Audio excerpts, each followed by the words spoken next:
नमस्कार दोस्तों। देखिए दोस्तों, आप यहाँ पे देख पा रहे हैं India did not support Ukraine a peace summit in Canada. Basically एक पीस समिट होता है कनाडा के अंदर। इससे पहले भी कई बार पीस समिट हो चुके हैं। सब कुछ इस वीडियो में आपको डिटेल्स में बताऊंगा और इसमें बात करेंगे कि इंडिया ने सपोर्ट नहीं किया है यूक्रेन को, क्यों नहीं किया है, क्या है सिनेरियो और क्या है कनाडा का मामला।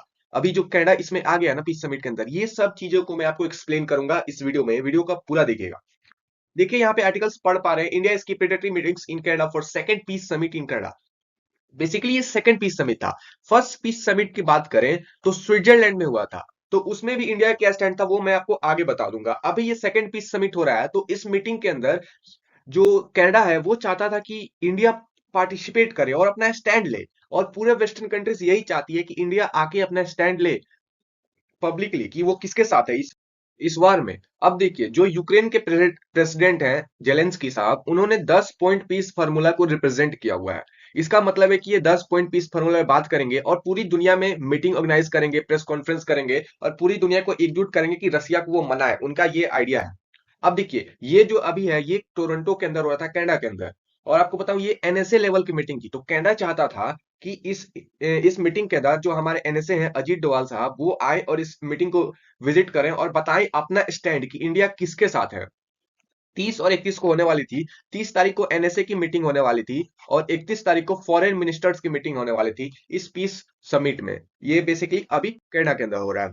अब इंडिया ने क्या किया, इंडिया ने दोनों मीटिंग को स्किप कर दिया। दोनों मीटिंग को स्किप कर दिया, एनएसए का भी मीटिंग नहीं किया और जो फॉरेन मिनिस्टर का मीटिंग था उन्होंने ये भी नहीं किया। तो मैटर क्या है समझेंगे। मैटर ये है कि इंडिया अभी कनाडा के रिश्ते बहुत खतरनाक चल रहे हैं और बहुत बुरा, मतलब वर्स्ट कंडीशंस पे है। ये पाकिस्तान से भी वर्स्ट कंडीशंस पे अभी के सिनेरियो में है। ये सारा खेल हुआ 15 अक्टूबर को, जब एक दूसरे कंट्रीज ने अपने अपने कंट्रीज को डिप्लोमेट्स को वापस बुलाया, एक्सपेल भी कर दिया अदर कंट्रीज के डिप्लोमेट्स को। तो सारा मामला यहीं पे है और सारा मामला है निजर एसोसिएशन से, निजर और खालिस्तानी एसोसिएशन से। अब देखिए इंडिया सबसे ज्यादा भड़क क्यों नहीं गया कि वो वेस्टर्न कंट्रीज का एक मीटिंग को अटेंड नहीं किया। मतलब कनाडा के साथ तो उसके रिश्ते खराब है, ठीक है, लेकिन वेस्टर्न कंट्रीज का वो मीटिंग था जिसमें इंडिया हर बार जाता था। पीस समिट हुआ था स्विट्जरलैंड में, तो वहां भी गया था।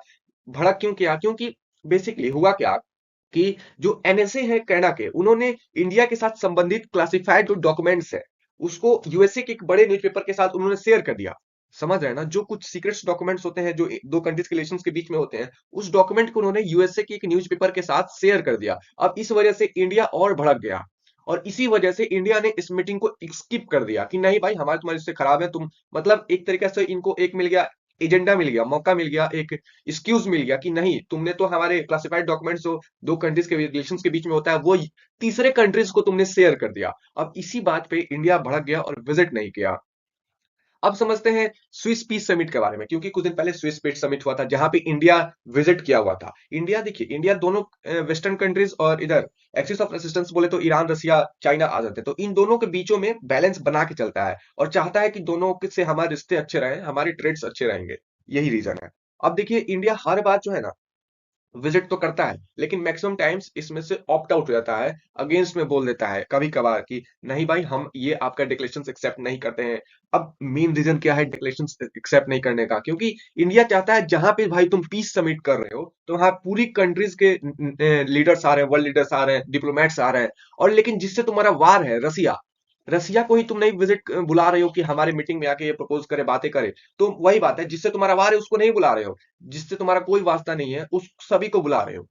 तो इंडिया चाहता है कि यहाँ पे अगर कोई भी पीस समिट हो रहा है तो उसके अंदर रसिया को भी बाकायदा इनवाइट किया जाए और राउंड टेबल पे बात किया जाए। लेकिन यूक्रेन क्या कर रहा है, जब स्विस में भी पीस समिट हुआ था तो यूक्रेन ने रसिया को नहीं बुलाया था। अभी टोरंटो के अंदर हुआ तो इस बार भी नहीं बुलाया। तो इसी वजह से एक ये भी रीजन बताया जा रहा है। और इंडिया हर बार बोलता है कि हम लोग डायलॉग डायलॉग एंड डिप्लोमेसी को सपोर्ट करते हैं, वार को सपोर्ट नहीं करते हैं। तो ये बात अब आपको ये समझ में आएगा क्यों इंडिया इस वजह से ऑप्ट आउट हो गया और कनाडा के अंदर विजिट नहीं किया, ठीक है, जबकि उसको विजिट करना चाहिए था। और कनाडा के खराब रिश्ते की वजह से ये जो क्लासिफाइड डॉक्यूमेंट्स है ना, इस वजह से वो विजिट नहीं किया।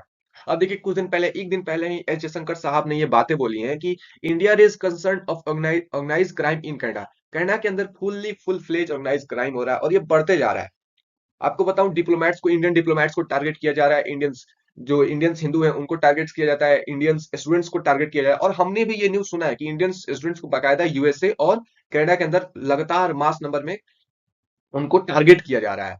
अब इसमें जो है ना सबसे बड़ा रीजन क्या है कि यहाँ पे जो अलग अलग ग्रुप्स जो है ना कनाडा के अंदर, आपको बताऊं 1850 ऑर्गेनाइज क्राइम ग्रुप्स अभी कनाडा के अंदर काम कर रही हैं। ये मैं नहीं बोल रहा, ये कनाडा के ही न्यूज आर्टिकल्स हैं। और 1850 organise crime group basically currently operating in Canada. तो सोचिए इस लेवल का वहां पे क्राइम बढ़ते जा रहा है, और आने वाले टाइम में पॉसिबिलिटीज है कि और भी ये बढ़ते जाए। तो और एक और हमारे जो हाई कमिश्नर थे, जो पूर्व हाई कमिश्नर थे कनाडा के अंदर, संजय वर्मा, इनको ऊपर भी पर्सन ऑफ इंटरेस्ट के ऊपर केस किया गया था खालिस्तानी लोगों ने, और बोला था जो इनको मारेगा उनको हम $1 लाख देंगे। तो ये सारी चीजें बढ़ती जा रही हैं। और अभी के हाल ही के इंटरव्यू में जो संजय वर्मा है, उन्होंने बोला था कि रिटर्निंग इन बॉडी बैग्स, तो इन्होंने ये बोला कि अगर आपको पढ़ने के लिए जाना है तो और भी कंट्रीज हैं, आप कनाडा के अंदर नहीं जाओगे तो वही होगा, बॉडी बैग्स के अंदर रिटर्न होके आओगे। तो ये सारी चीजें थी, मैंने आपको सारी चीज एक्सप्लेन कर दी हैं। उम्मीद है ये सारा वीडियो आपको समझ में आएगा। समझ में आए तो शेयर करें, सब्सक्राइब करें, और जय हिंद।